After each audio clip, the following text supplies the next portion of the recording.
Good morning. This is Martha Bell, Environmental Educator at Island Heritage Trust, and I'm delighted to be out at Shore Acres this morning. We've gone a little bit down the trail and we started looking around and took a moment, and in just a very little bit of time we started to notice the variety of plants around us. I have balsam fir over here, and I have red spruce over here. You can have spiky spruce and friendly fir, might help you remember. But in addition to that, if I look up, I have an oak, and we have a poplar over there, and even some young red maples coming up over there. And then on the understory, I'm seeing some bracken fern. You can see that right here, the one that kind of divides into three.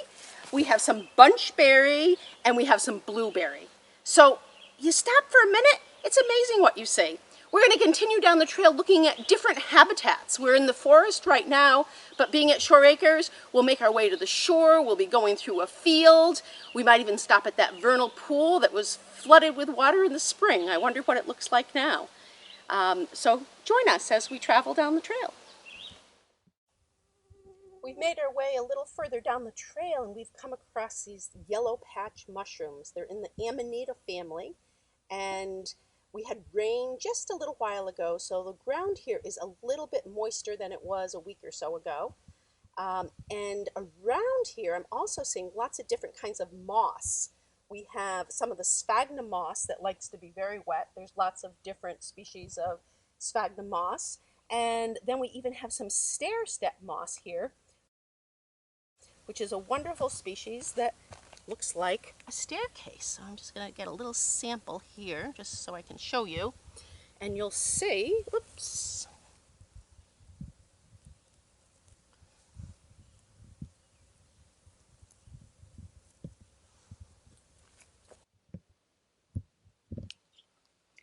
These are the two mosses I was just speaking of.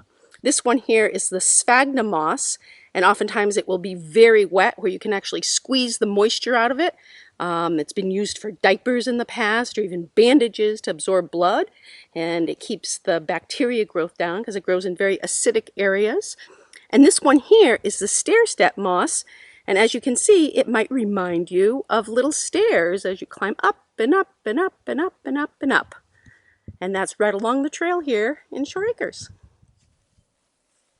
Out of the forest and into the field. What a different habitat. This is amazing. The sun is beating down on us. Grass is everywhere.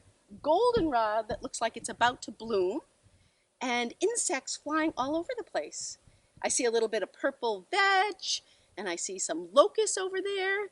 Nice hardwood, an invasive species for here, but still a majestic tree. And sometimes we end up looking really close at things. When I'm with students, sometimes we have microhabitats. We might take a little squared area, maybe 1 foot, and analyze what's going on in just one small foot. So if I went down here and started to look, I wouldn't just look at the grass, I'd look between. What's down below? Oh, some dead grasses. Oh, some other plants coming in. Oh, some plantain, it looks like. Going down a little. Oh, I can see how moist it is. Is it dry? Is it moist? Oh, some insects in there. Out there hopping all over the place. Maybe little crickets. Oh, and here's a little flying insect. Oh, and an ant. So in just a small area, if you stop and really look and analyze what's there, there's countless things to discover. Hi guys, I'm MARIAH REINKE. And as much as we love getting outdoors and learning, sometimes we don't all have the expertise that Martha does. In this field, you guys can see there are lots of purple buds popping up in the meadow around. I would love to know what it is. I have a great app on my phone called Seek, as in hide and seek. And if I just take my camera and point it at the plant, it should help me identify what the plant is. Here it pops up on my phone that it's the tuft vetch. I've just stepped into this little salt marsh here, and noticing the spartina grasses, we have both the cord grass and the salt meadow hay, but this beautiful lavender colored flower is sea lavender. The tide has brought in some seaweed, and I can even see some salt crystals that are right along the edges of the Spartina grass. So the glands of the grass actually excrete the salt because salt usually isn't very good for the plants, and this is one of its survival mechanisms.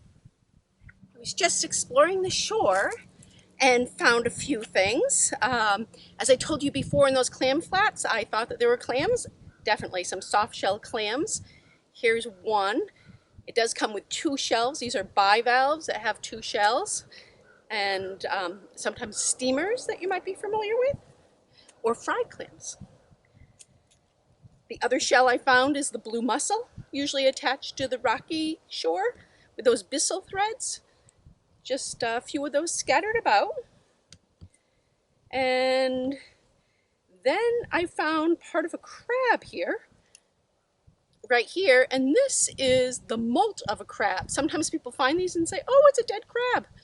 But they actually shed their shell. When they get too big, they lift up the top of the carapace, they pull their soft body out, and then their shell hardens, and this is kind of left over, like you'd outgrow clothes.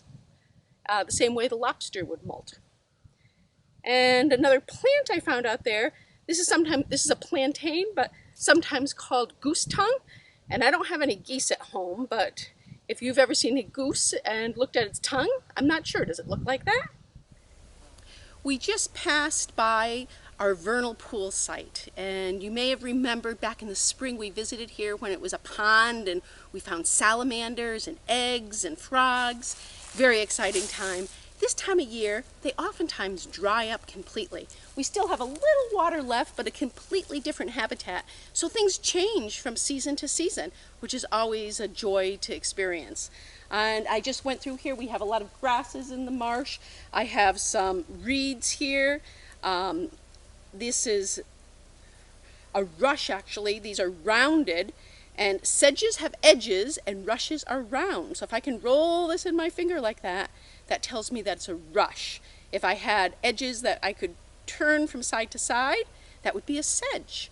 So you can come and try it out yourself.